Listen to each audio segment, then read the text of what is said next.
supervisión cruzada lograron limitar los excesos, porque sí, cuando el entorno cambia, el tipo de líder que sobrevive también cambia. Otro factor clave que determina si la competencia florece o no es la claridad con la que se puede medir el éxito. Cuando los objetivos son concretos, visibles y evaluables, como salvar vidas, construir algo que funcione, resolver un problema tangible, el mérito tiende a hablar por sí solo. Pero cuando el éxito depende de percepciones subjetivas, de discursos vacíos o de resonancias que no o de resultados que no se pueden comprobar muy fácil, ahí gana el que más vende una imagen. Como decía Maquiavelo, los hombres juzgan más por los ojos que por las manos, porque todos pueden ver, pero poco pueden tocar. La mayoría de las personas forman sus juicios basados en apariencias, no en realidades profundas, especialmente en terrenos complejos, donde solo unos pocos tienen el conocimiento técnico necesario para saber quiénes realmente saben lo que hacen. Y si a eso le sumamos estructuras de incentivos mal diseñadas, el problema se agrava. Cuando los sistemas recompensan resultados de corto plazo en lugar de impacto duradero, lo superficial se vuelve rentable. Mirá lo que pasó en la crisis financiera de 2008. Durante años, bancos y ejecutivos fueron premiados por generar ganancias rápidas, aunque lo hicieran asumiendo riesgos extremos que terminaron colapsando la economía global. ¿Por qué? Porque los incentivos estaban puestos en lugar equivocados. En lugar de premiar la solidez, se premiaba la espectacularidad, y eso fomentó líderes que sabían manipular las apariencias, pero no tenían la sustancia para sostener lo que construían. Entonces, si miras a tu alrededor, te tenés que preguntar qué tipo de ambiente estás habitando. Uno que estimula la competencia real, la excelencia, el mérito, o uno que permite que la incompetencia crezca a la sombra del carisma y la autopromoción. Comprender estas dinámicas no solo sirve para observar el mundo, también te ayuda a navegarlo, porque incluso en sistemas bien diseñados, líderes incompetentes pueden abrirse paso y dominan ciertas tácticas psicológicas. No es casualidad que se mantengan en el poder. Lo logran aplicando estrategias específicas para manipular la percepción pública y desactivar a sus opositores. Maquiavelo las había reconocido al instante. La primera, crear una división clara entre nosotros y ellos. Al convertir toda crítica en un ataque del enemigo, logran blindarse ante la rendición de cuentas. Cualquier señalamiento se interpreta como traición y no como una observación válida.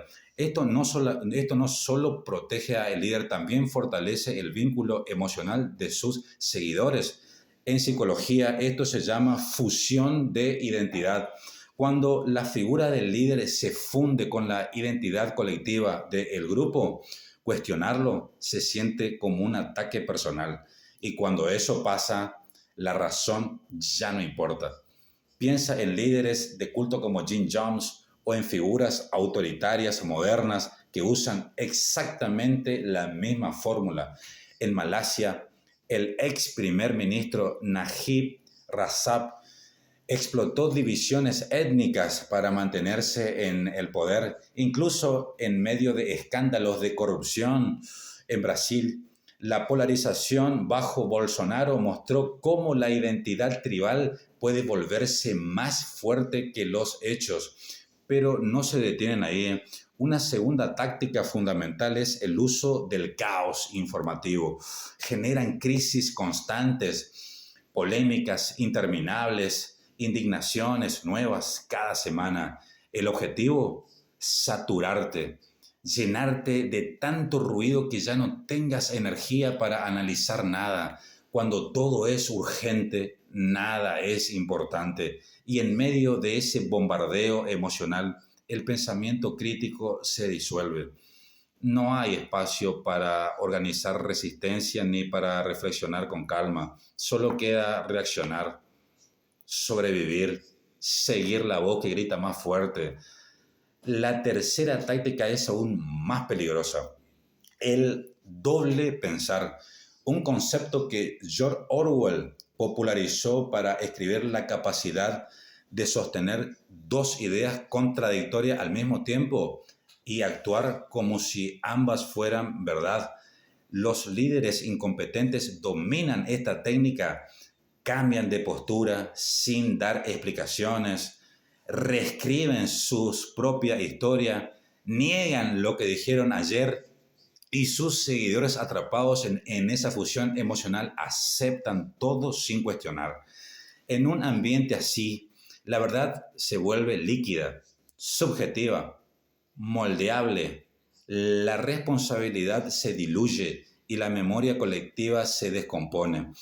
Y esto no es nuevo. Maquiavelo ya lo había advertido con una frase brutal: la multitud vulgar siempre se deja llevar por las apariencias y el mundo está compuesto casi en su totalidad por esa multitud. Pero no lo decía con desprecio, lo decía como un diagnóstico. Todos, absolutamente todos, somos vulnerables a ese tipo de manipulación cuando no estamos conscientes de cómo funciona. La segunda práctica es desarrollar una alfabetización mediática real, aprender a distinguir entre la información y el espectáculo, elegir conscientemente qué consumís, de quién lo consumís y por qué. Cuestionar lo que parece muy perfecto, muy emocional, muy viral, filtrar más, reaccionar menos. Como decía Warren Buffett, la gente verdaderamente exitosa dice no a casi todo. Y eso también aplica a la información. Cuanto más ruido eliminas, más claridad tenés. La tercera práctica es recuperar el hábito de la reflexión filosófica, detenerte, respirar, pensar, observar el mundo sin la prisa que lo distorsiona todo. Los antiguos estoicos lo hacían cada día. Se preguntaban: ¿qué hice hoy? ¿Qué pensé? ¿Qué aprendí? Esa pausa diaria no es un lujo, es una forma de poder, porque cuando dejas de reaccionar a todo y comenzás a elegir cómo responder, el juego cambia. Ya no sos un espectador confundido por el caos. Te convertís en alguien que puede transformar su entorno desde adentro. Pero esto no es solo un trabajo individual, también necesitamos rediseñar los sistemas que habitamos. Las instituciones pueden y deben ser diseñadas para frenar el sesgo, el engaño y la incompetencia. Como también aquí hay tres pilares esenciales. El primero, establecer mecanismos sólidos de rendición de cuentas. Instituciones que den retroalimentación extra, aunque eso incomode a quienes están en el poder. La diferencia entre una empresa con un consejo independiente y otra, en donde el consejo es solo un sello de aprobación, es enorme. Pensá en el caso del Boeing 37 MAX. Ingenieros advirtieron sobre muchas fallas, pero fueron ignorados. El resultado: tragedia. No porque no se supiera la verdad, sino porque no había estructura para hacerla valer. El segundo pilar: promover la diversidad cognitiva, no solo diversidad estética o política, diversidad real de pensamiento. Equipos que piensan distintos cometen mucho menos errores, detectan más riesgos y ven más ángulos. Es incómodo, sí, pero es necesario si queremos decisiones más inteligentes. El tercer pilar es la transparencia, normas claras que impidan que la complejidad se convierta en una excusa para ocultar la mediocridad, leyes de acceso a la información, reglas sobre conflictos de interés, divulgación pública de decisiones críticas y más allá de eso está la educación. No basta con enseñar habilidades técnicas, tenemos que cultivar el pensamiento crítico, el discernimiento ético, la capacidad de ver más allá de las apariencias.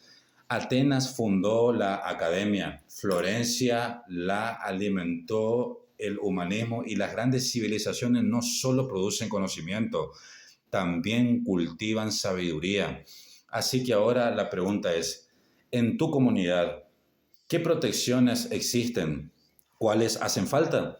¿Y qué tipo de mundo podríamos construir si rediseñáramos nuestras instituciones y nuestras mentes alrededor de la competencia real, la humildad y la verdad? Como decía Maquiavelo, no son los títulos lo que honran a los hombres, son los hombres los que honran a los títulos. El poder no merece respeto por sí mismo, lo merece solo cuando se ejerce con dignidad. Y al llegar al final de esta reflexión, volvemos al hombre que inspiró todo este recorrido, Nicolás Maquiavelo. Durante siglos fue mal interpretado. Muchos creyeron que promovía la crueldad, la mentira, el juego sucio, pero él no estaba defendiendo los comportamientos oscuros que describían, lo estaba exponiendo. Su intención no era justificar el abuso de poder, sino mostrar cómo realmente funcionan, para que algún día pudiéramos hacerlo mejor, porque solo entendiendo la verdad incómoda, no la idealizada, podemos aspirar a construir algo diferente, algo más justo, más sabio, más humano. Maquiavelo no era un cínico, era un realista con esperanza y esa esperanza vive hoy en cada uno de nosotros. Cada vez que elegimos pensar por cuenta propia, cuestionar narrativas fáciles y apostar por la profundidad en lugar de la apariencia. Así que te pregunto, ¿has visto esta dinámica en tu entorno? ¿Has presenciado cómo la incompetencia se disfraza de liderazgo? ¿Cómo la verdad es sacrificada por el espectáculo? Déjame en tus comentarios, me encantaría leerte y saber cómo estas ideas resuenan con vos. Si esta reflexión te hizo pensar, aunque sea un poquito, considera dejar tu like, compartir este video con alguien que lo necesite y suscribirte al canal, porque este tipo de contenido solo crece si vos lo empujás hacia adelante. Y si llegaste hasta acá, te lo digo con el corazón, gracias. No solo por mirar, sino por pensar conmigo. Hasta la próxima y recuerda, comprender la oscuridad no significa rendirse ante ella, significa ganar el poder de encender una luz.